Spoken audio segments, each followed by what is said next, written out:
The Fabelmans is Steven Spielberg's semi-autobiographical movie loosely based on him growing up and learning to love movie making from childhood to college. It's currently cleaning up in awards and is in the mix for the Best Picture nod. And the movie ticks a lot of the boxes that we're used to seeing at this time of year. First off, it's a movie about Hollywood and the joy of filmmaking with some powerful capital A acting performances directed by a Hollywood legend who's overdue for some recognition. The challenge for me is how to not do what Babylon couldn't resist and make it almost a bit of a desperate love letter to Hollywood, shamelessly begging for attention by tickling the balls of the Academy. I'm glad to say that in this case, it didn't, and this is a really entertaining watch. It's also a very Steven Spielberg watch. Spielberg has an uncanny knack for gently and beautifully moving the story along, challenging you enough to give the movie enough friction to keep it on the tracks, but also not enough to disconnect you by making you think too much about what's going on. He's a director who conjures a subtle beauty in his films while also managing to stay out of his own way. It's wild based that an almost defining characteristic of one of the few directors every single film goer, no matter how casual can name, is that you never really think about his direction when watching his movies, even in a movie that's loosely based on him. But the fact that we still end up discussing his talent is a testament to the connections that we build with the characters and stories as a result of him just getting out of the way. Given that the core of the story is all very fuzzy and warm, so it's young boy falls in love with cinema, has a natural talent for it, and he engages in his hobby until it starts to become a successful career, is to create some drama without that feeling manufactured, but not derailing that core story that he's trying to tell.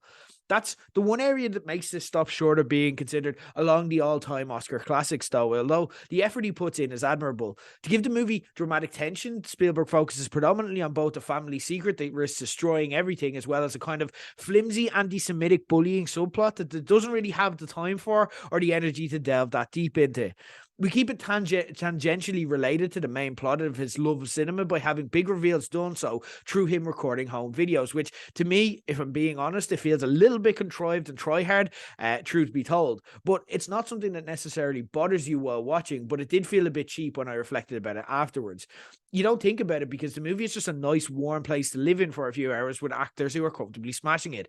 Michelle Williams absolutely earned her Best Actress nomination for her portrayal of main character Sam's mother, Mitzi. Her role and arc is quite complex and potentially triggering for many watching, so she almost has to walk a tightrope of both not letting her off the hook for her decisions by giving her too many excuses and the damage that they caused, while also not turning the character into a villain and keeping them someone that believably can still be loved and empathized with by their loved ones at the end of it all. Her, Kate Blanchett, and Michelle Yeoh have made this one of the strongest Best Actress races I can recall in recent memory, although I am still going to shout out for Viola Davis and Danielle Deadweiler.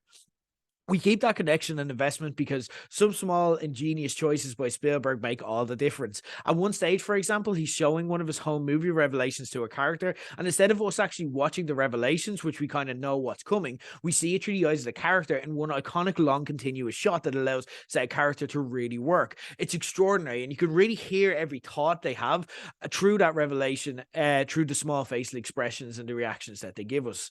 In the interview, Seth Rogen, who holds his own in a dramatic role without actually distracting, has spoken of how Spielberg regularly got emotional on set seeing how things played out. And while I can't speak to the accuracy of some of the scenes portrayed, obviously, I feel comfortable saying that he's done this autobiography proud by producing a stellar bit of work worth seeing. I don't think it should win Best Picture, but it definitely does deserve the recognition and praise it's getting, and is one of my favorite movies of the year so far.